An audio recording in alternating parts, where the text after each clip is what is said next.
আপনার আজকে একটি যে ধর্ষণের ঘটনা আমরা দেখলাম মুরাদনগরে, এবং তার প্রতিবাদে আমরা বলতে চাই এই যে ঘটনাটা, এটি ঘটনা কোনো বিচ্ছিন্ন ঘটনা নয়।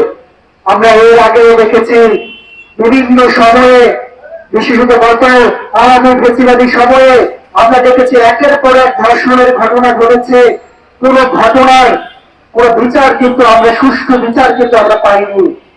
বন্ধুগণ, বাংলাদেশে যত ধরনের অপরাধ আছে সেই অপরাধগুলো যদি আপনারা বিচার করেন, সেই আপনারা দেখবেন সবচেয়ে যেই বিচার কার্য সবচেয়ে বেশি ঝরে যায়, দীর্ঘ সময় বছরের পর বছর ধরে যে বিচার কার্যগুলো ঝুলিয়ে রাখা হয়, তার মধ্যে একটি হচ্ছে ধর্ষণ।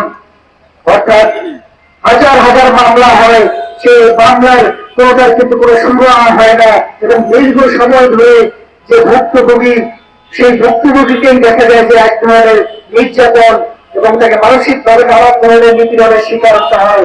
অথচ আমরা দেখি যারা দোষী, যারা চিহ্নিত ধর্ষক, তারা বুক ফুলিয়ে দেশের রাস্তায় ঘুরে বেড়ায়। আমরা এই ধরনের অসংখ্য ঘটনা বিগত আওয়ামী ফেসিবাদী সময়ে দেখেছি। ঠিক তেমনি ভাবে এই অভ্যুত্থানে আমরা দেখেছি কিভাবে করে হাজার হাজার নারী শিক্ষার্থী, হাজার হাজার নারী শ্রমিক কিভাবে করে রাজপথে নেমে এসেছিল। আমরা দেখেছিলাম ওই আন্দোলনের এক পর্যায়ে ঢাকা বিশ্ববিদ্যালয়ের রোকেয়া হল, সেই রোকেয়া হলের তালা ভেঙে, গেটের তালা ভেঙে মেয়েরা রাজপথে নেমে আসে, এবং যেটা আমাদের আন্দোলনকে একটা নতুন গতি করা দিয়েছিল। এবং যেই আন্দোলনের ফলে আজকে কিন্তু হয়ে গেছে যে আওয়ামী লীগ তারা আজকে দেশ থেকে উৎখাতের মতো জায়গায় গেছে।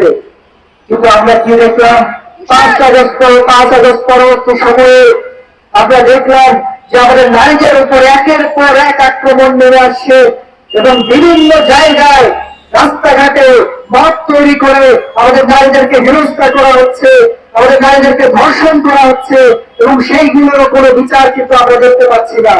আপনারা দেখবেন, আপনারা জানেন যে ঢাকা বিশ্ববিদ্যালয়ের মতো এলাকায় আমরা যেটি কয়েকদিন আগেই দেখেছিলাম যে একজন নারী শিক্ষার্থীকে রাস্তায় চলার সময় একজন পথচারী কিন্তু তাকে হেনস্থা করে, এবং তাই সেই হেনস্থাকারীকে কিন্তু সেই সময় গ্রেফতার করা হয়েছিল। কিন্তু আমরা কি দেখলাম যে গ্রেফতারের 2 দিন পরেই কিন্তু তাকে ছেড়ে দেওয়া হয় শাহবাগ থানা থেকে। এবং আমরা আরো হতবাক হয়ে গেলাম, দেখলাম যখন শাহবাগ থানা থেকে তাকে ছেড়ে দেওয়া হচ্ছে, একদল মানুষ গিয়ে তাকে তার গলায় মালা পরিয়ে দিচ্ছে। আমরা এই ধরনের চিত্র কিন্তু দেখেছি।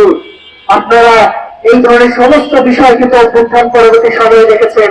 তবে আমরা মনে করি আজকে সেই স্বৈরাচারী আওয়ামী সরকার এবং বর্তমান অন্তর্বর্তী সরকার দুটো চরিত্র কিন্তু একই, এবং একই রকম করে তারা নারীকে দেখে।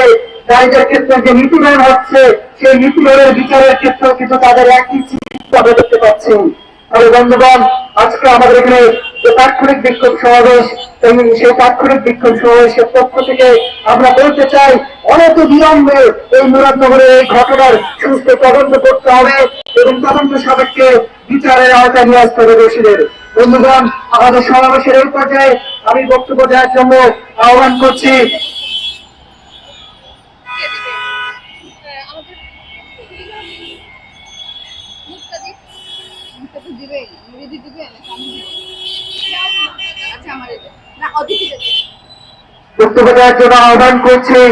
সমাজতান্ত্রিক ছাত্রসংঘ ঢাকা বিশ্ববিদ্যালয় শাখা কাউন্সিল প্রস্তুত কমিটির সদস্য সচিব অজিত ইসলামকে।